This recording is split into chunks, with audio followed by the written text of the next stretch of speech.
Are you feeling humble this morning? No. Correct answer. Well, I wonder, could you just turn to your neighbor and share your greatest feat of humility with them? No, it's a joke. It's a joke. You don't need to do it. I suppose because it's the classic thing. The moment that you feel like you're feeling humble is the moment that you tend to get humbled a little more. I wonder. I'm thinking about what Kim was sharing last week from the first part of chapter 4, so the first 12 verses of chapter 4 of James, and I'm doing the back end, so 13 to 17 of chapter 4 to this morning. But do you find that humility is something that's most well represented in your own heart or in the way that you portray it to others? So if you were feeling humble, is that something that you measure in yourself based on your own heart? Or is it something that you're more concerned about how you appear to other people? So how you choose to, I suppose, live out that humility. And I think both are true for me. I feel most honestly humble when I feel it in my insides, when I know it in my knower. But probably more of my time than it should be is taken up by making sure that other people can also see that I'm humble, which in itself is sort of like an oxymoron, right? A contradiction in terms. Does our desire to be submitted to God and in that sense to be humble, does that extend to preferring others over ourselves as well as just admitting that God is bigger than us? So humility in the sense of, God's a big dude. He can do things that we can't do. In some ways, that's very easy to do. But does our humility extend to preferring others, just like the Apostle Paul talks about in the early church? Do we, in humility, value others above ourselves? Do we interact with them in a way that tells that story? And as with much of this letter, that was a line, by the way, in humility, do we value others above ourselves, from the first half of that of the chapter, from what Kim was speaking on last week. These are really simple things. They're not, I think Kim said last week, it's not difficult. And you always get into kind of semantics, into kind of wording problems there, because it is hard, but it's not complex. It's not rocket science, although I've been told that's fairly simple. I don't believe it. But it's not really complicated, it's just hard. This is the kind of challenge that keeps on giving, right? You think you've nailed it, and then you have to go again. So in that spirit, let's read this week's passage. It's very short. So we're on page 1184, I guess, this week. And I'll read it from the same Bible as you, and then we'll make sure we get it right. So, chapter 4, starting at verse 13, going through to the end of the chapter. Now listen, you who say, today or tomorrow we'll go to this or that city, spend a year there, carry on business, and make money. Why? You do not even know what will happen tomorrow. What is your life? You are a mist that appears for a little while and then vanishes. Instead, you ought to say, if it is the Lord's will, we will live and do this or that. As it is, you boast and brag. All such boasting is evil. Anyone then who knows the good he ought to do and doesn't do it sins. This is the word of the Lord. Thanks be to God. Now, I wonder what the most presumptuous thing you have ever done is. This time's for real. Turn to a neighbor and share with them what the most presumptuous thing you have ever done is. If you're not sure what that means, talk about that with your neighbor. What's the most presumptuous thing you've ever done? There's enough chat that clearly some people have been very presumptuous and others are struggling for stories. I have been together with Abby who is my wife, she's upstairs in the kids' groups. I've been together with Abby for 18 years this year, which is half of my life. And when we were dating, we started dating as kids. Well, I was 18, so I was a fully grown adult. And we had a couple of rocky patches. And one thing I just never thought it was, I didn't know how to handle it, but at one point I tried to break up with Abby, and she just wouldn't say yes. And my presumptuousness was that she was living in Bristol, I was living in the middle of nowhere near Birmingham at the time, was that I would go and I'd break up, and that would solve the problem, whatever the problem was at the time, and then we'd move on and everything would be absolutely fine. My presumptuousness was that I would be fully in command of that situation, and I'd never come across the idea that she could say no to that. That, you can say no to lots of things, but surely that's just gonna... I'm not sure if that's the most presumptuous thing I've ever done, but it's certainly ranked up there in a sort of I was reeling. I did not know what... I was coming home on the train, kind of playing things back in my head, and I just couldn't quite work out how I'd got to where I'd got to. I'd gone with a really clear plan, absolutely sure of how things were going to end, and come back in a completely different situation to what I was assuming and hoping I would. If you know Abby, you know that that's not a huge surprise, but it was to me at the time. There's something about presumptuousness that is the opposite of humility, right? It's a kind of arrogance that says, I deserve this, or I know exactly what to do in this situation, or ultimately, I'm better than you. It's not that you can never legitimately say, I deserve this, or you can't ever know what the right thing to do is in a particular situation. But the key here is that when there's someone who knows better present, it's very presumptuous to presume that you know best. And for each Christian here this morning, there is always someone present who knows better. Anyone know the answer? Yeah, it's God. The Sunday school answer of Jesus is very often the right answer. This little section of this chapter is directed at the traveling merchant class of people. So you can see it says, now listen, you who say, and the you who say that James is referring to are this kind of traveling merchant class of people. They're wealthy, they do business, and they make decisions based on hard facts, business facts, and they're all about the bottom line. And when it comes down to it, they're all about themselves or their business over others. This is the picture that James is painting for us of the people that he is addressing here. It's not a perfect parallel to today because, today's society is very different. It's easy to travel. There's lots of ways to get around, and so to be a traveling merchant class would look very different today. But also, there are a whole lot more folks doing business today than there were then. There are lots of individual farmers providing the actual building blocks of life that we need, doing that as their job than we have today. We have a small number of farmers creating an enormous amount of food for a large group of people, which releases us to do lots of other things. So who are these people today? And I can't think of a really good modern-day version of this role. Whenever I try, it just becomes too narrow and allows any of us to kind of get ourselves off the hook because we're not in that bracket.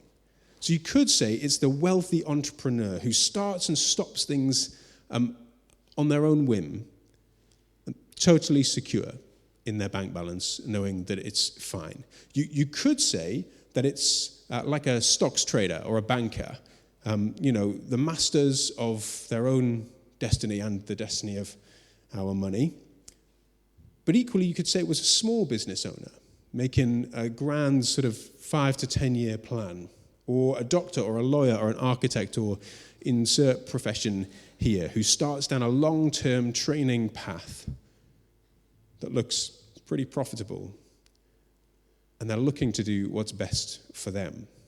It could very well actually be a vicar or a traveling preacher, picking the talks or the church activities that on paper will reflect best on them, will give good returns, and will look good on social media.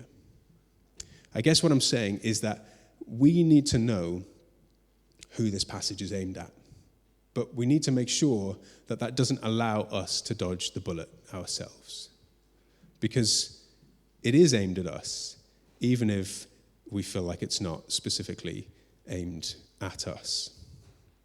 It's also clear that this is aimed at Christians. So it's not just the rich folks. Next week, we'll read from the start of chapter 5, and that is addressing specifically people who don't have faith.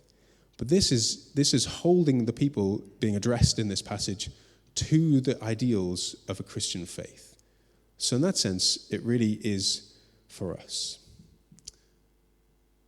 This could definitely describe me, at least.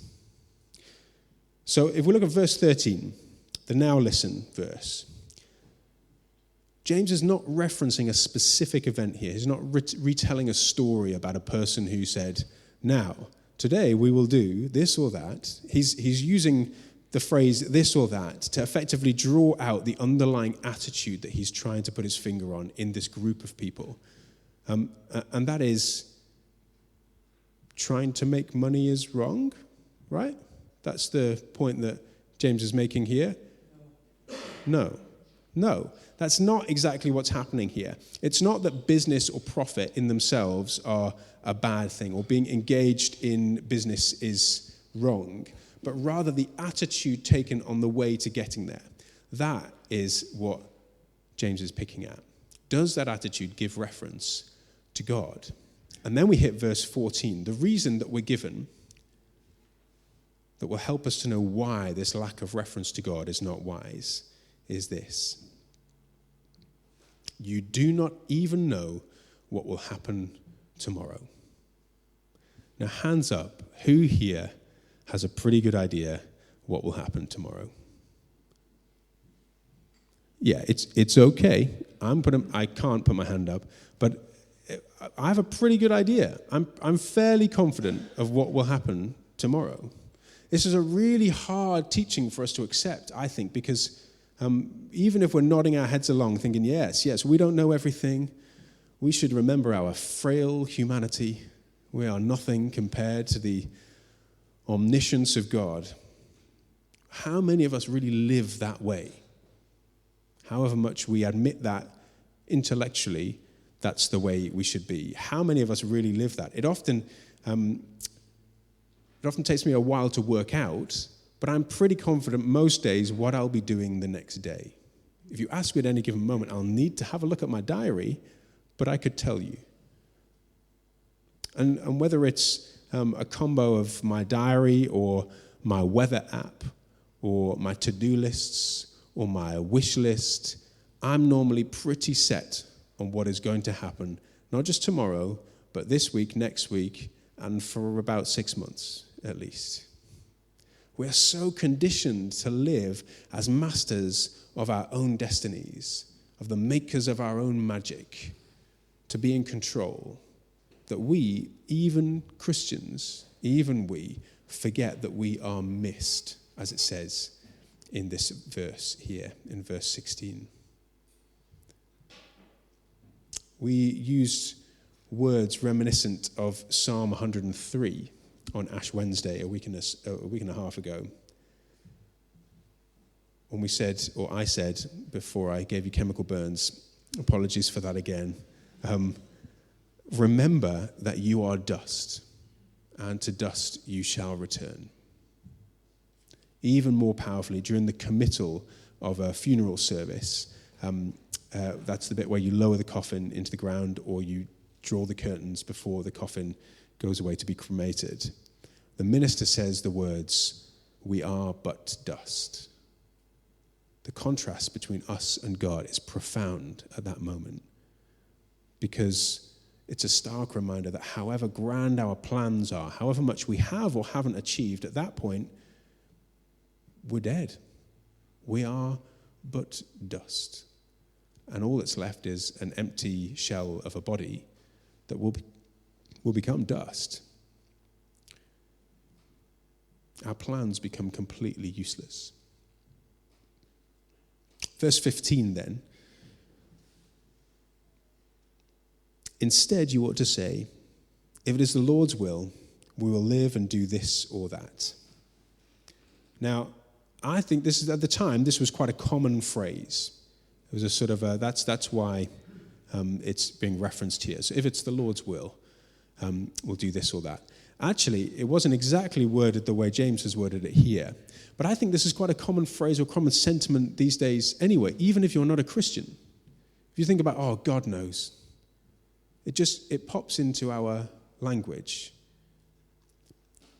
But what's referenced here in this verse is not just a generic God or a higher being or something bigger than ourselves. James has taken this phrase as it was used and inserted the word Lord.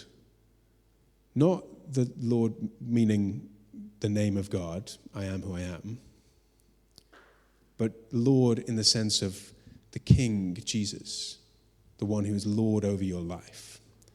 This sort of sentiment existed at the time of writing, but James writes it differently. As Douglas Moo says, you remember Douglas Moo? He says that James takes this common expression of general religious sentiment and he baptizes it. He turns it to God's purposes. It's not fatalism of, well, if the Lord wills it. It's not giving things over and giving up your responsibility. It's an active co-laboring with God towards the future. It's about asking God for the answer to your situation, not coming up with it yourself. I don't know, has anyone ever had a time when they've really needed to discern what God's will was for their life? Yeah. When Abby and I were released from Bristol Diocese, it was a bit of a surprise, but not a good one. And we didn't know what to do.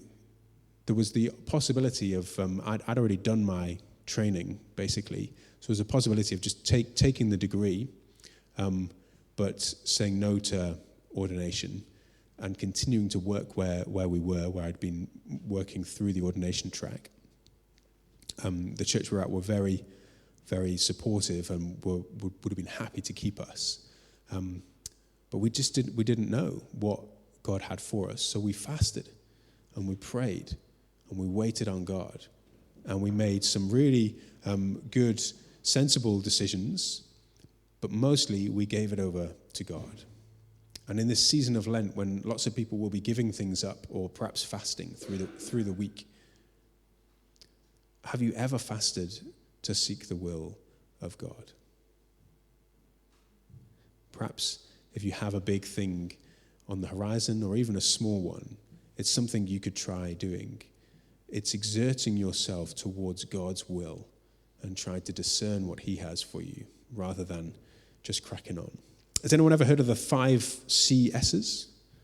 If you've ever done Alpha, you will have come across them, but you might not remember them. So I don't know if Nicky Gumbel came up with these himself. He's very good at that sort of thing, so it wouldn't surprise me, but he may have kind of collected them from around the place. But this is the classic way that we discern things. We look first, so the first CS is commanding Scripture. We look to the Bible and see what the Bible has to say about our situation. The second is a compelling spirit.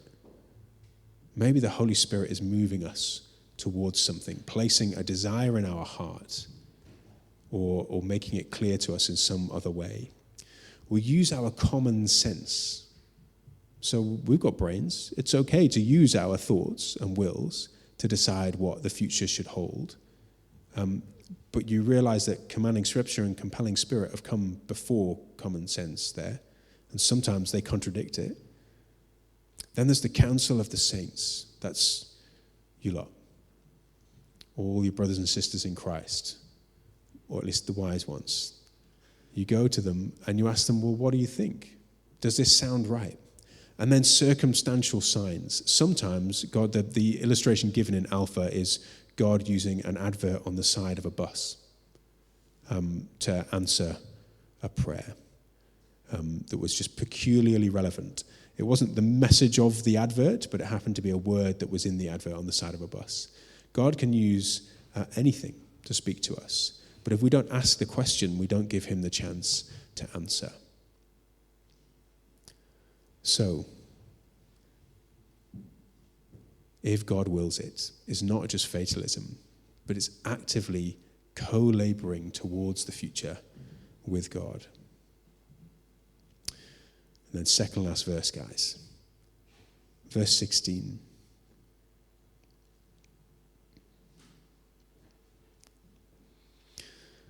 As it is, you boast and brag. All such boasting is evil. It doesn't feel like a complicated verse, but it helps us to understand what's so wrong about the apparently totally innocuous pursuit of trying to make a bit of money and trying to make good plans and trying to be secure. It's not those things that have the inherent problem, but it's the pride in our own doing of it that is the problem. And remember last week, Kim said, pride reminded us it's the beginning of all sin. C.S. Lewis says that pride is the beginning of all sin. And more importantly, the Bible tells us that pride is the beginning of all sin. It's believing that when it comes down to it, we can make it through. It's living as though it's all down to us. But also feeling as though it's all down to us. Now, the only other occurrence of this Greek word for arrogance in the New Testament is in 1 John. Let me read chapter 2, verse 16 to you. For everything in the world, the lust of the flesh, the lust of the eyes, and the pride of life comes not from the Father, but from the world. The pride of life. That really gets to grips with what this means by boasting in your arrogance. The pride of life. Being so proud of how capable you are at stuff. How good you are at getting things done. One commentator renders this verse well. He says, you could render it, you get a certain pride in yourself in planning your future with such confidence. And there's not a problem with planning your future. There's not even a problem with having some degree of confidence there. But it's the pride that triggers in us that becomes the issue. That's what James is getting at here. The pride in yourself in planning your future with such confidence. Do you ever feel pretty made up because you've made it so far of all of the things you've achieved? Now, I don't want to belittle achievement because, we work hard and we get things. Like I said at the beginning, the making money is not the problem, actually, but how did you get there? If you got there in such a way that allows you to deny God's involvement, then perhaps you don't deserve to feel so good about it after all. But if you walked there hand in hand with God, then brilliant. What you've achieved is a testimony to his goodness and is something that can bring him glory. And then the final verse here, verse 17, doesn't really make a lot of sense. It doesn't seem to kind of fit in with the narrative. It just seems like a sort of a pithy saying that James has picked up, and he's thought, now's the time to put one in, guys. I'm going to slip one in just to remind you.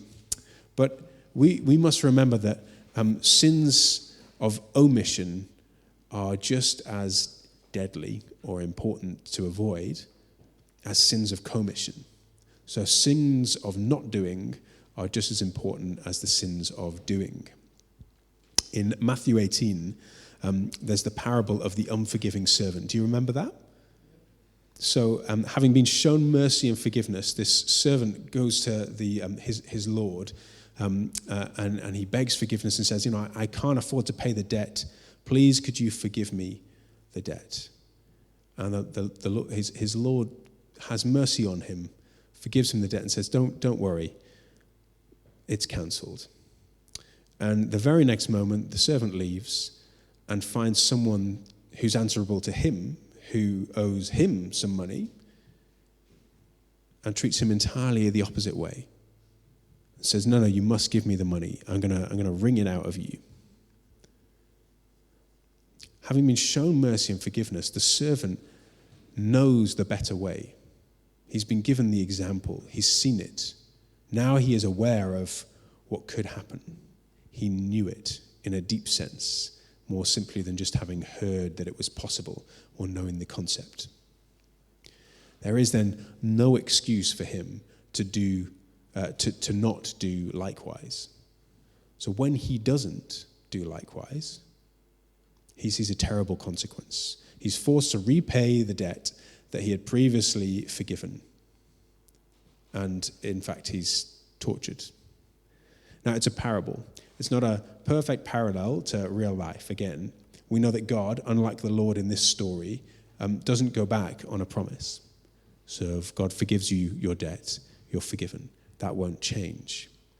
But similarly to this parable, we have no excuse not to practice what we know. That, I think, is why James sticks this in here. He puts it in as a reminder, as a sort of a saying, well, now you know, do something about it. Presumably, he's reminding this group of people, not because they've been doing it right this whole time, but because they haven't. And this is the final shot to remind them that there is an imperative to act here. I have several Bible passages in here that I thought I might refer to, but I'm just going to go to John chapter 18, a couple of verses 10 and 11. Then Simon Peter, who had a sword, drew it and struck the high priest's servant, cutting off his right ear. The servant's name was Malchus. Jesus commanded Peter, "Put your sword away. Shall I not drink the cup the Father has given me?" This is another example of Peter, in this case, being presumptuous, doing what he sees is right without reference to God. And he feels like he's doing it for Jesus' glory and protection. But he didn't ask or apparently listen to what Jesus had been saying previously, and he got it wrong. He took action with reference only to himself. In Proverbs 16, there's a verse 3. It says, "Commit to the Lord whatever you do, and he will establish your plans." And I lived with this verse for a long time and completely misunderstood it to begin with, and used it to essentially make good whatever plans I had. So all I need to do is tell God what I want to get done, and he'll make it happen. Commit to the Lord all that you do, and your plans will succeed. But of course, that's not the thrust of it. What I did, the way I lived, in pursuing the career I pursued, in doing what I did for me and not for his glory, was living without reference to God. But ultimately, if you read the whole 6-verse run in Proverbs 16 there, to humans belong the plans of the heart, but from the Lord comes the proper answer of the tongue. All a person's ways seem pure to them, but motives are weighed by the Lord. Commit to the Lord whatever you do, and he will establish your plans. The Lord works out everything to its proper and even to its proper end, even the wicked for a day of disaster. The Lord detests all the proud of heart. Be sure of this, they will not go unpunished. Through love and faithfulness, sin is atoned for. Through the fear of the Lord, evil is avoided. Now, there's a good dose of judgment in there, but to humans belong the plans of the heart. Your deepest desires are not irrelevant to God, but they are probably about you more than about him. But from the Lord comes the proper answer of the tongue. A person's ways seem pure to them, but motives are weighed by the Lord. So we bring our plans to God, and we don't ask him to rubber stamp them, but we involve him in them. And then that final verse that I read there, verse 6 of Proverbs 16. Through love and faithfulness, sin is atoned for. Now, I'm not suggesting that you need to work hard to have your atonement. But the thrust there is that actually the love of God and faithfulness to his word, that is how we get to where we need to get to, rather than by doing our own thing. The fear of the Lord is the way we avoid evil, living the way God asks us to, involving him in our journey. So I've managed to talk for a very long time on a very short passage. I'm always surprised by how much there is in a passage that's even just a few verses long. But in essence, it is still very simple. You do not even know what will happen tomorrow. Instead, you ought to say, if it's the Lord's will, we'll live and do this or that. So where do you need to ask the Lord his will? Where is it in your life that you are doing your own thing? Where you're making your plans and you're feeling pretty good about the plans that you've made? And where instead do you need to turn those plans over to God? Seek his face, whether it's fasting and praying or one of those 5 CSs. Where do you need to turn to God? Should we pray?